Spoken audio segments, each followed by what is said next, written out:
ISIS has been defeated at its final shred of territory of Baghouz in Syria, the US-backed Syrian Democratic Forces SDF said on Saturday, announcing the end of its self-declared caliphate that once spanned a third of Iraq and Syria.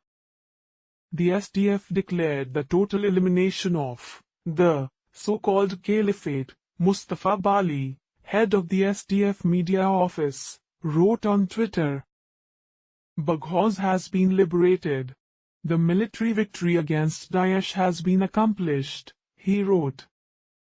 The SDF has been battling to capture Baghouz at the Iraqi border for weeks. Daesh is an Arabic acronym for ISIS. We renew our pledge to continue the war and to pursue their remnants until their complete elimination, he wrote. Though the defeat of ISIS at Baghouz ends the group's grip over the jihadist quasi-states straddling Syria and Iraq that it declared in 2014, it remains a threat. Some of its fighters still hold out in Syria's remote central desert, and in Iraqi cities they have slipped into the shadows, staging sudden shootings or kidnappings and awaiting a chance to rise again. The United States believes the group's leader, Abu Bakr al-Baghdadi, is in Iraq. He stood at the pulpit of the great medieval mosque in Mosul in 2014 to declare himself caliph, sovereign over all Muslims. Further afield, jihadists in Afghanistan, Nigeria and elsewhere have shown no sign of recanting their allegiance to ISIS, and intelligence services say its devotees in the West might plot new attacks. The Syrian ambassador to the United Nations, Bashar Ja'afari, said on Friday ISIS was not yet finished in Syria, adding that it was the Damascus government backed by Russia and Iran that was genuinely battling it, not the United States.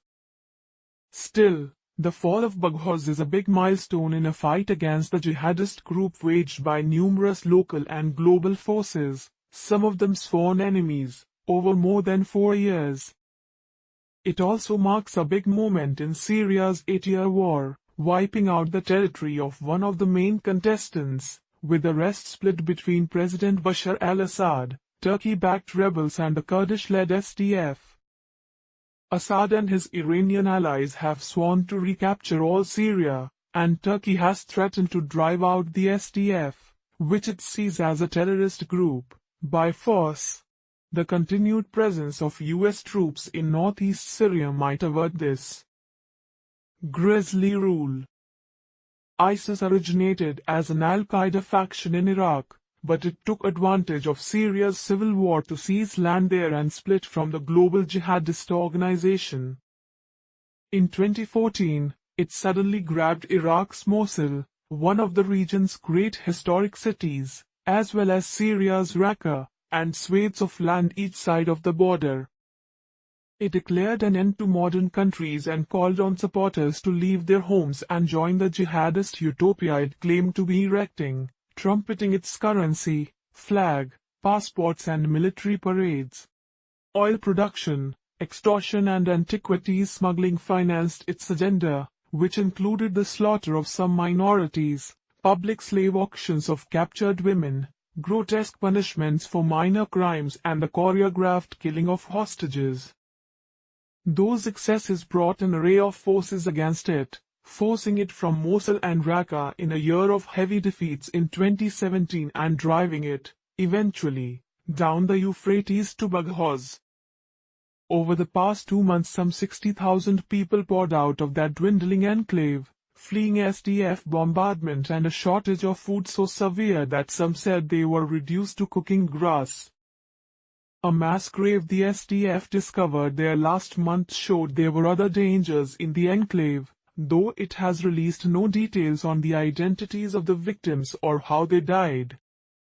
Civilians made up more than half the people leaving Baghouz, the SDF said, including ISIS victims such as women from the Iraqi Yazidi sect whom the jihadists had sexually enslaved. Thousands of the group's unbending supporters also abandoned the enclave while still vowing their allegiance to a ruined caliphate and showing no remorse for its victims. at displacement camps in northeast Syria where they were sent by the SDF. The hardliners, including many foreign women who came to Syria and Iraq to marry jihadists, had to be kept away from other, often traumatized, residents. Their fate has befuddled foreign governments, who see them as a security threat and are loath to accede to SDF entreaties to take them back home. Defeat. As the fighting progressed in recent weeks, the convoys of trucks from Baghouz started to include hundreds, and then thousands, of surrendering jihadist fighters, many hobbling from their wounds. The SDF said it captured hundreds more in recent weeks who tried to slip through its cordon and escape into Iraq or across the Euphrates and into the Syrian desert. At the end, they were besieged in a tiny camp full of rusting vehicles and makeshift shelters, pinned against the Euphrates and overlooked by hills held by the SDF. ISIS released video from inside that miserable, shell-pounded enclave, showing its last fighters still shooting at the SDF as smoke billowed overhead. It was an attempt to shape the narrative of its defeat, portraying it as a heroic last stand against overwhelming odds and a call to arms for future jihadists. But the footage shown by the SDF in recent weeks was of long lines of abject, surrendering fighters, sitting or squatting in a desolate landscape, their dreams dashed.